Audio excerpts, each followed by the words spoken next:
Hey there, it's Dawn. Happy Monday to my dear friends far and wide here on Facebook. And I will be with a client and a friend this afternoon at my usual time, so I'm making this video early. Now, today's topic is how to find happiness no matter your circumstances. So in this little video, I'm going to review a tarot card related to this, but I'm really going to share with you a story of a client I worked with and her struggle to find happiness. Hey, Sa, hi there. Her struggle to find happiness in her circumstances, which were quite difficult at the time. Hi, Michael. It's Dawn. Yes, hi. And then we'll look at what happens if we don't ever do anything about the problem. Hi, Bess. Hi.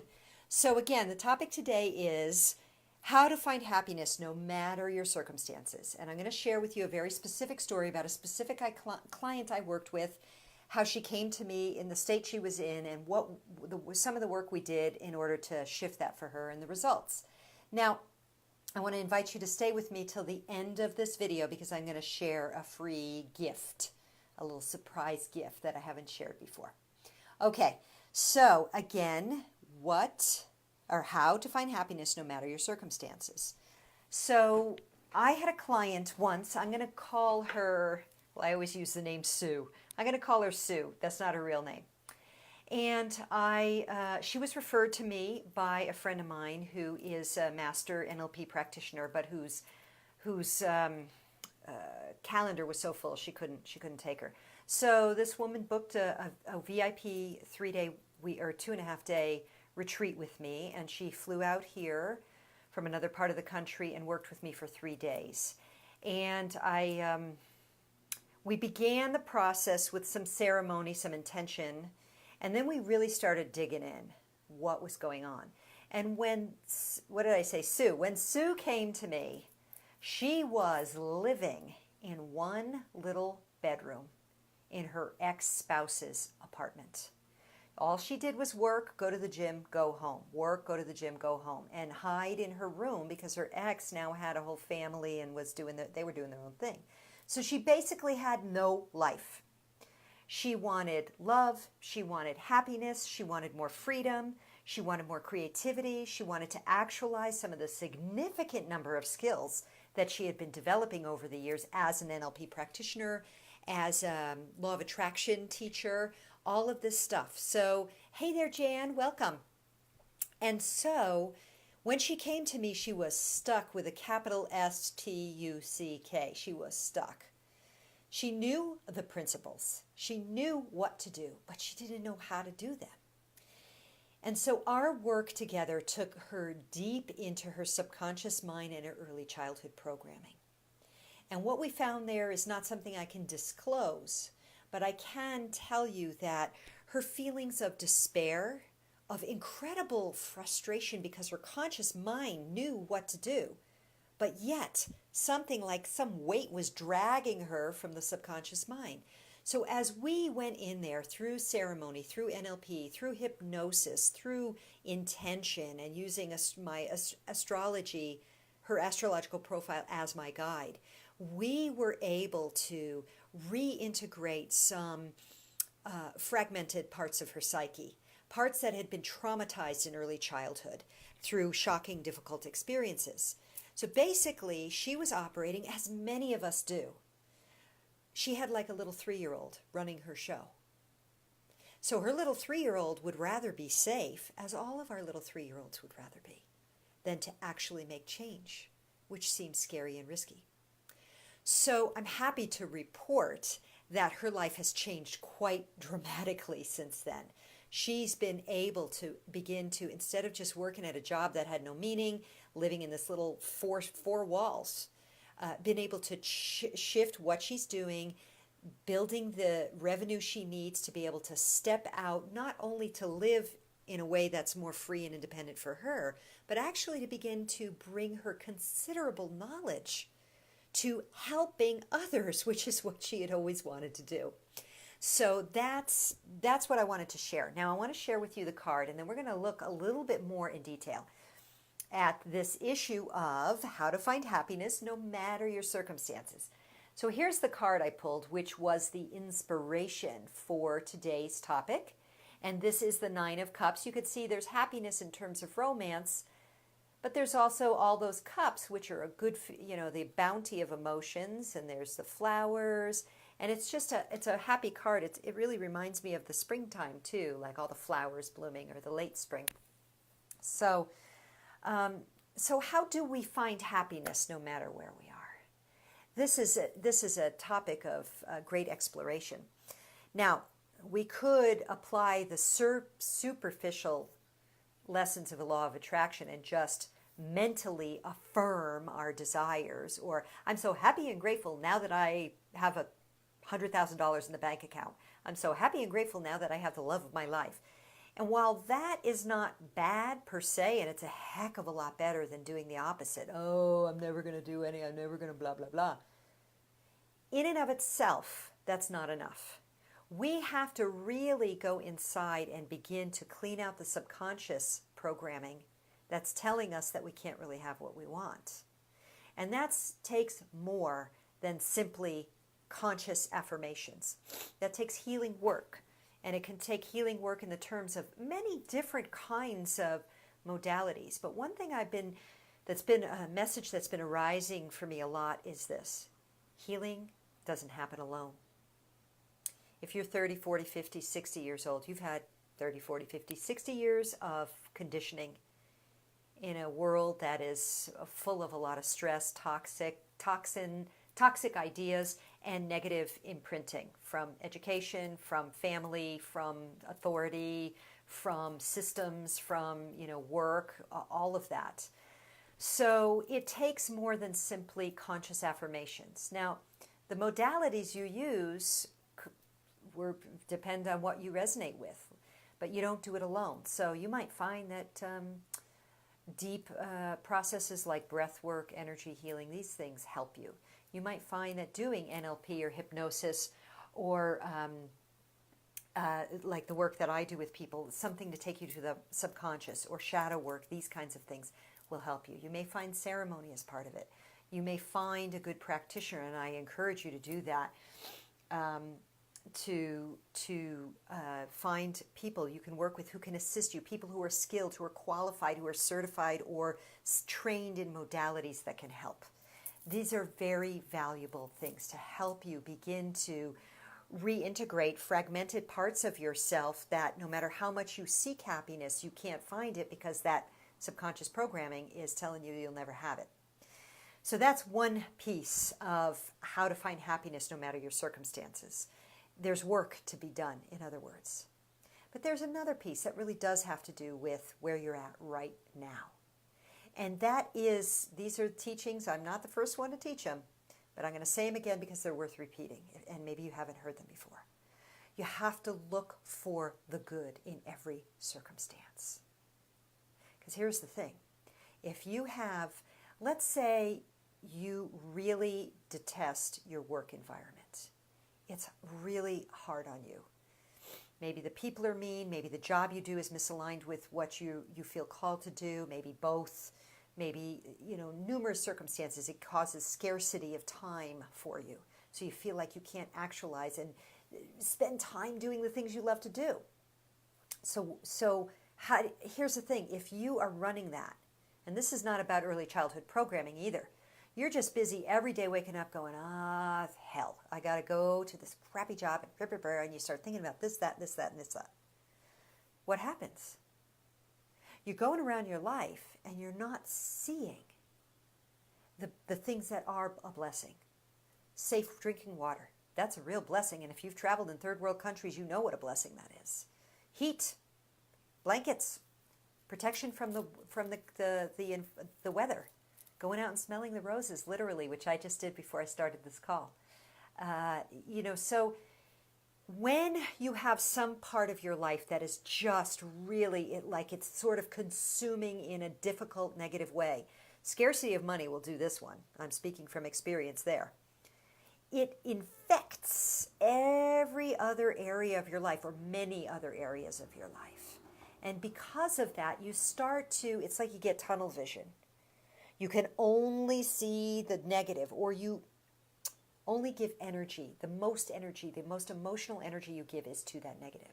And so all that other stuff around the sidelines, it doesn't get love or energy anymore. And because of that, it's sort of that focus and those energies literally atrophy. It's just like if you had your right arm and your left arm, and your right arm, you did everything with your right arm. You lifted weights and you did every work, and your left arm, you just tied it behind your back for a year, let's say. The difference when you untie is you're going to have one big arm and one little arm. Well, this is what happens when you're focusing all the time on that negative thing that's irritating the bloody bejesus out of you, and to the point where you are not appreciating those little things in life.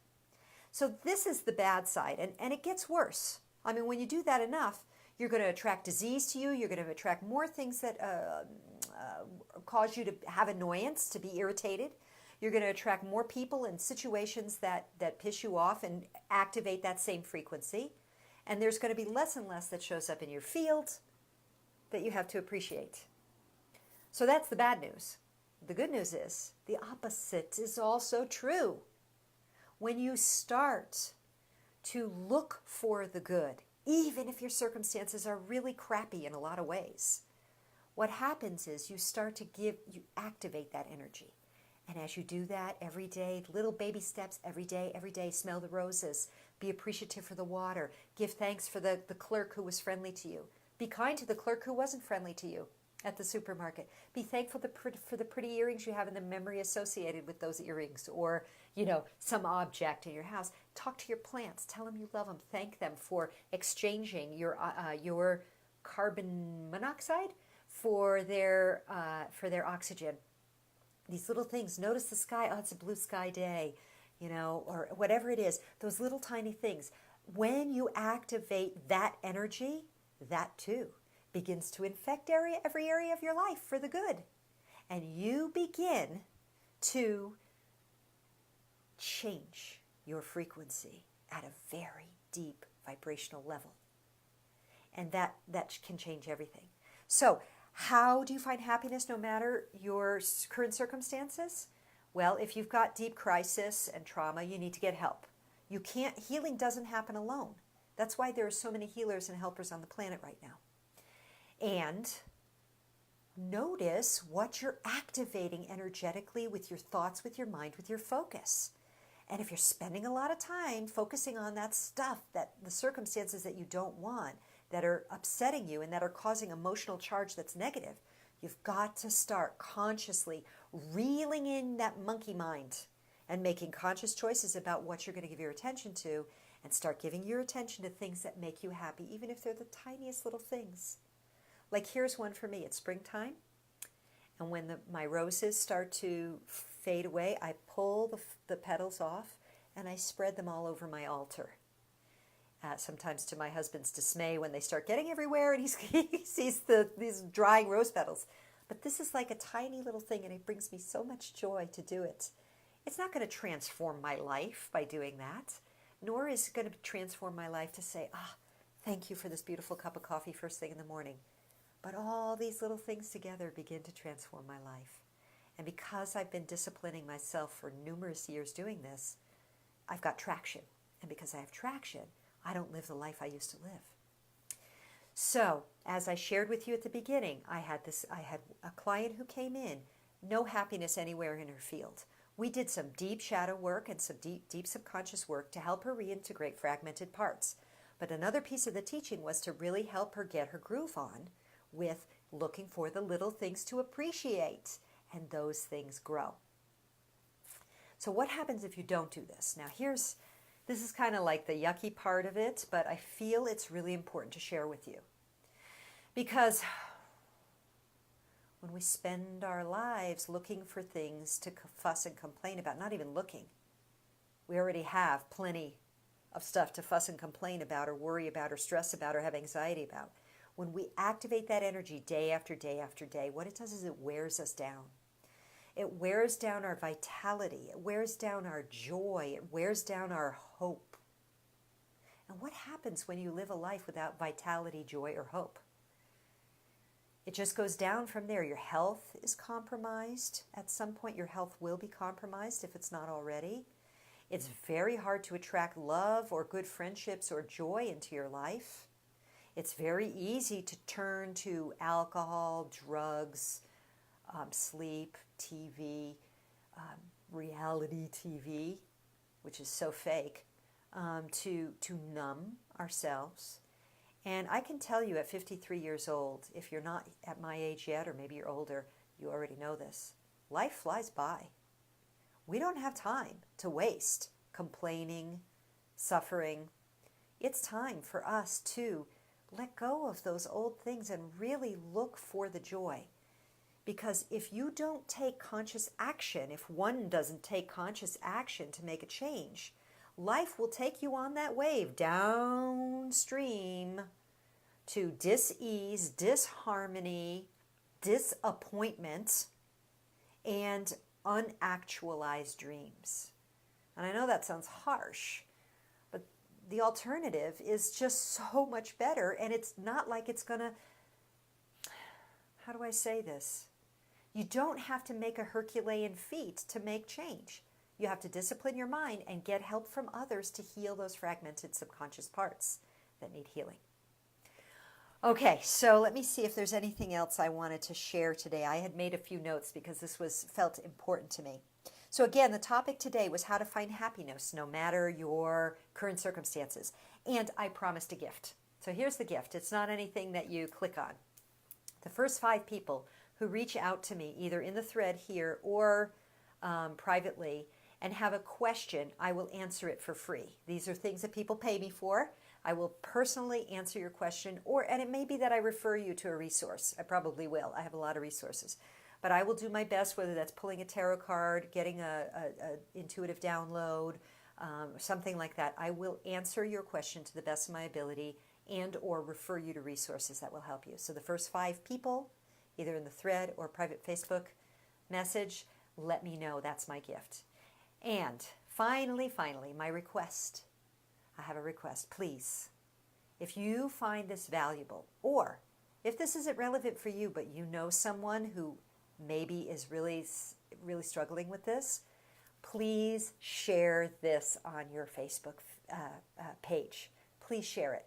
I have found that I've had some incredible connections to help people when they find my video through someone else. So again, so if this resonates with you and you want to share it with your friends because you're actually getting value, or if just inside of you feel like, wow, there's someone in my network, in my friend list, I just feel someone's going to benefit from this, please share it. And again, if you want to reach out to me personally, first 5 people, I will answer your question. Until soon, sending you bright blessings and much love. Mwah.